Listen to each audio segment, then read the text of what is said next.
أعوذ بالله من الشيطان الرجيم بسم الله الرحمن الرحيم ووصينا الإنسان بوالديه حملته أمه وهنا على وهن وفصاله في عامين أن اشكر لي ولوالديك إلي المصير وإن جاهداك على أن تشرك بي ما ليس لك به علم فلا تطعهما وصاحبهما في الدنيا معروفا واتبع سبيل من أناب إلي ثم إلي مرجعكم فأنبئكم بما كنتم تعملون.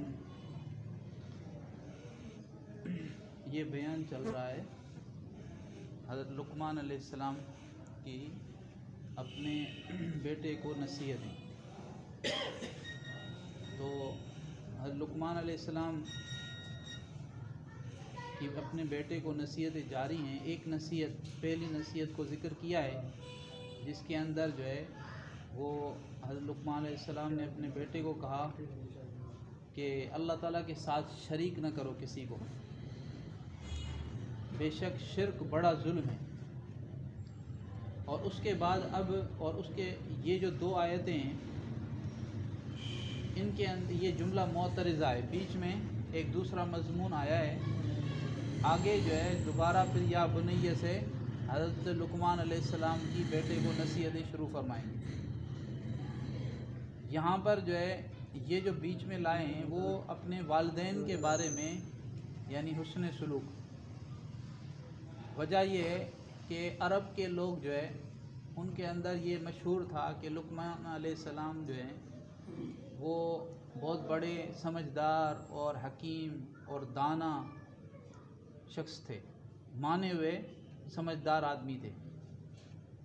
اب ان کے بارے میں یہ کہا جا رہا ہے کہ دیکھیں کہ وہ جن کو تم سمجھدار مانتے ہو وہ بھی شرک سے اپنے بیٹے کو منع کر رہے ہیں، اور یہ کہہ رہے ہیں کہ یہ شرک جو ہے وہ ظلم عظیم ہے، اور اپنے بیٹے کو منع کر رہے ہیں. اور تمہارا کوئی بیٹا اگر توحید اختیار کر لے، حضرت محمد صلی اللہ علیہ وآلہ وسلم کی دعوت کو قبول کر کے کلمہ پڑھ لے، تو تم اس کو مجبور کرتے ہو کہ وہ دوبارہ شرک کرنے لگ جائے. حالانکہ دیکھو جس کو تم سمجھدار سمجھتے ہو، عقل مند سمجھتے ہو، یعنی حضرت لقمان علیہ السلام، وہ اپنے بیٹے کو کیا نصیحت کر رہے ہیں اور تمہارا کیا عمل ہے.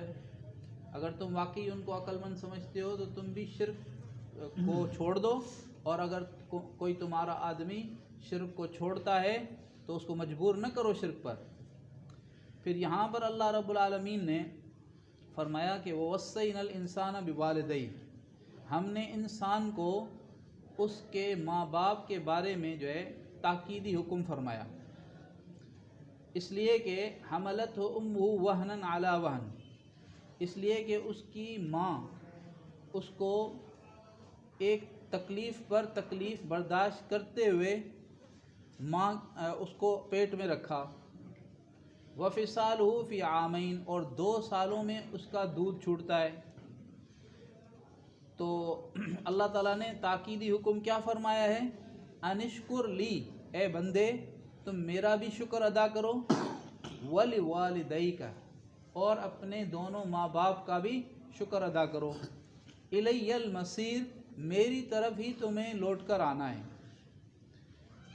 آگے اللہ تعالیٰ فرماتے ہیں وَإِن جَاهَدَاكَ عَلَىٰ أَن تُشْرِكَ بِي مَا لَيْسَ لَكَ بِهِ عِلْمٌ، اور اگر وہ دونوں یعنی ماں باپ تجھے اس بات پر زور ڈالیں کہ تو میرے ساتھ کسی ایسے کو شریک کرے جس کے بارے میں تیرے پاس کوئی دلیل نہیں ہے، تو فَلَا تُطِعْهُمَا، تو اس بات میں ماں باپ کا کہنا مت ماننا. وَصَاحِبْهُمَا فِي الدُّنْيَا مَعْرُوفًا، اور ان دونوں کے ساتھ دنیا میں بھلے طریقے سے، اچھے طریقے سے زندگی گزارو ماں باپ کے ساتھ. وَاتَّبِعْ سَبِيلَ مَنْ أَنَابَ إِلَيَّ، اور اس آدمی کے راستے کی پیروی کرو جو میرے ساتھ مضبوط تعلق لگائے ہوئے، جس نے میرے ساتھ مضبوط تعلق لگایا ہے، اللہ تعالیٰ فرماتے ہیں اس آدمی کے راستے کی پیروی کرو، اس آدمی کے راستے پر چلو۔ ثم الی مرجعکم، پھر میری طرف ہی تم سب کا لوٹ کر آنا ہے، لوٹنا ہے۔ فَأُنَبِّئُكُم بِمَا كُنتُمْ تَعْمَلُونَ، پھر میں تم کو خبر دوں گا، بتاؤں گا وہ جو تم کیا کرتے تھے، کرتے رہے ہو، جو کچھ تمہارے زندگی کے اعمال تھے میں تمہیں بتا دوں گا اور پھر اس کی جزا اور سزا دے دوں گا۔ تو یہاں پر اللہ رب العالمین فرما رہے ہیں کہ والدین کے ساتھ حسن سلوک کا ہم نے ہی حکم کیا ہے، اللہ پاک نے حکم کیا ہے کہ ماں باپ کے ساتھ جو ہے وہ تاکیدی حکم کیا ہے کہ ان کے ساتھ اچھا برتاؤ کیا جائے۔ اور پھر خاص طور پہ ماں کے بارے میں کہ وہ ماں جو ہے وہ کیا کرتی ہے، تکلیف پر تکلیف برداشت کرتے ہوئے بچے کو پیٹ میں رکھتی ہے۔ یعنی حمل کا زمانہ جو ہے بڑی تکلیف کا ہوتا ہے عورت کے لیے۔ اور دوسرا زمانہ وَفِصَالُهُ فِي عَامَيْنِ، 2 سالوں میں بچے کا دودھ چھوٹتا ہے۔ کہتے ہیں کہ یہ جو وقت ہوتا ہے دودھ یعنی پلانے کا، یہ 2 سال دودھ پلانے کے، یہ بھی عورت پر بڑے جو ہے وہ کیا تکلیف دہ ہوتے ہیں، بڑی محنت کے ہوتے ہیں۔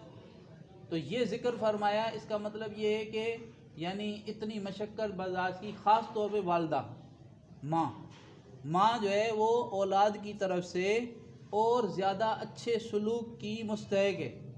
اولاد کے اوپر واجب ہے کہ اپنے ماں کے ساتھ اچھا سلوک کرے، یہ تو ہے۔ لیکن آگے اللہ تعالیٰ نے فرمایا، کون سا تاکیدی حکم فرمایا؟ سب سے پہلے اپنا انشکر لی، کہ اے بندے تو میرا شکر ادا کر، یعنی اللہ تعالیٰ کا۔ پھر فرمایا وَلِوَالِدَيْكَ، اور اپنے ماں باپ کا بھی شکر ادا کرو۔ تو ماں باپ کے ساتھ اللہ تعالیٰ نے اچھے طریقے سے رہنے کا حکم دیا، ٹھیک ہے۔ اور اللہ پھر فرما رہے ہیں کہ میری طرف ہی تمہارا لوٹنا ہے۔ آگے اللہ تعالیٰ فرما رہے ہیں کہ اس کا مطلب یہ نہیں ہے کہ ہم نے یہ جو حکم دیا ہے کہ ماں باپ کے ساتھ اچھا سلوک کرو تو اس میں اتنا تم آگے نکل جاؤ کہ ماں باپ کی ہر بات ماننے لگ جاؤ۔ اگر وہ تمہیں شرک پر مجبور کریں اور جو ہے اللہ تعالیٰ کی نافرمانی پر مجبور کریں تو بھی تم کہو کہ ماں باپ ہیں وہ کہہ رہے ہیں لہٰذا میں کروں گا، نہیں، پھر نہیں کرنا۔ اللہ تعالیٰ فرما رہے ہیں کہ اگر ماں باپ تمہیں اس بات پر زور ڈالیں کہ تم میرے ساتھ اس کو شریک کرو جس کی تمہارے پاس کوئی دلیل نہیں ہے تو فَلَا تُطِعْهُمَا، اللہ تعالیٰ فرما رہے ہیں پھر ماں باپ کا کہنا مت مانو، ماں باپ کی بات مت مانو، لیکن بات تو نہ مانو، کیوں؟ اس لیے کہ خالق حقیقی تو اللہ پاک ہیں، ماں باپ تو وجود کا صرف ذریعہ ہیں۔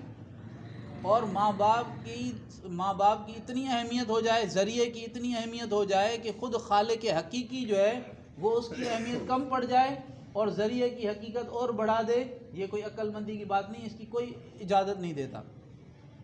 لیکن تم ماں باپ کی اس بات کو نہ ماننے میں، جب کہ وہ شریعت کے خلاف کوئی بات کہتے ہیں، تو اس میں تم کوئی ایسا طریقہ اختیار نہ کرو جس سے ان کو تکلیف ہو، جس سے وہ اپنی توہین اور تذلیل سمجھیں، ٹھیک ہے۔ ماں کافر ہے، ماں کافرہ ہے، باپ کافر ہے، اور بیٹے کو یا بچی کو کہتے ہیں کہ تم بھی کفر اختیار کرو، تو اللہ تعالیٰ اسی طرح سے حرام کا بھی یہی حکم ہے کہ ماں باپ اگر حرام کام کرنے کو کہیں تو بیٹے کو اللہ تعالیٰ کی طرف سے حکم ہے، بیٹی کو اللہ تعالیٰ کی طرف سے حکم ہے کہ تم ان کی یہ غلط بات مت مانو، لیکن چونکہ وہ ماں باپ ہیں اگرچہ کافر ہیں پھر بھی تم ان کے ساتھ معاملہ نرمی والا کرو، ان کو اس طریقے سے پیش نہ ہو کہ ان کو تکلیف ہو اور ان کو جو ہے وہ کیا ذلیل کرو اور ان کے ساتھ برا سلوک کرو، نہیں۔ وَصَاحِبْهُمَا فِي الدُّنْيَا مَعْرُوفًا، باقی پیروی ان کی مت کرو، ان کی بات نہ مانو،